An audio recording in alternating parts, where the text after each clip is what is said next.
My name is Cody Mitchell. I'm reading Last Stop on Market Street. CJ pushed through the church doors, skipped down the steps. The outside air smelled like freedom, but it also smelled like rain, which freckled CJ's shirt and dripped down his nose. He ducked under his Nana's umbrella, saying, "How come we gotta wait for the bus in all this wet?" "Trees get thirsty too," his Nana told him. "Don't you see that big one drinking through a straw?" CJ looked for a long time but never saw a straw. From the bus stop, he watched water pool on flower petals, watched rain patter against the windshield of a nearby car. His friend Cody climbed in, gave CJ a wave, and drove off with his dad. "Nana, how come we don't got a car?" "Boy, what do we need a car for? We got a bus that breathes fire, and old Mr. Dennis, who always has a trick for you." The bus creaked to a stop in front of them. It sighed and sagged, and the doors swung open. "What's that I see?" Mr. Dennis asked. He pulled a coin from behind CJ's ear, placed it in his palm. Nana laughed her deep laugh and pushed CJ along. They sat right up front. The man across the way was tuning a guitar. An old woman with curls had butterflies in her jar. Nana gave everyone a great big smile and said, "Good afternoon." She made sure CJ did the same. The bus lurched forward and stopped. Nana hummed as she knit. "How come we always gotta go here after church?" CJ said. "Miguel and Colby never have to go nowhere."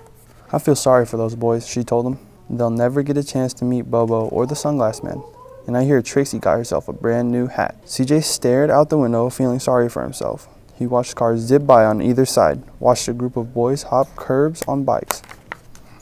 A man climbed aboard with a spotted dog. CJ gave up his seat. "How come that man can't see?" "Boy, what do you know about seeing?" Nana told him. "Some people watch the world with their ears." "That's a fact. Their noses too," the man said, sniffing at the air. "That's a mighty fine perfume you're wearing today, ma'am." Nana squeezed the man's hands and laughed her deep laugh. Two older boys got on next. CJ watched as they moved on by and stood in back. "Sure wish I had one of those," he said. Nana set down her knitting. "What for? You got the real live thing sitting across from you. Why don't you ask that man if he'll play us a song?" CJ didn't have to. The guitar player was already plucking strings and beginning to sing. "To feel the magic of music," the blind man whispered. "I like to close my eyes." Nana closed hers too. So did CJ and the spotted dog. And in the darkness, the rhythm lifted CJ out of the bus, out of the busy city. He saw sunset colors swirling over and crashing waves, saw a family of hawks slicing through the air, saw the old woman's butterflies dancing free in the light of the moon. CJ's chest grew full and he was lost in the sound, and the sound gave him the feeling of magic. The song ended and CJ opened his eyes. Everyone on the bus clapped, even the boys in back. Nana glanced at the coin in CJ's palm. CJ dropped it in the man's hat. "Last stop on Market Street," Mr. Dennis called. CJ looked around as he stepped off the bus. Crumbling sidewalks and broken down doors, graffiti-tagged windows and boarded-up stores. He reached for his Nana's hand. "How come it's always so dirty over here?" She smiled and pointed to the sky. "Sometimes when you're surrounded by dirt, CJ, you're a better witness for what's beautiful."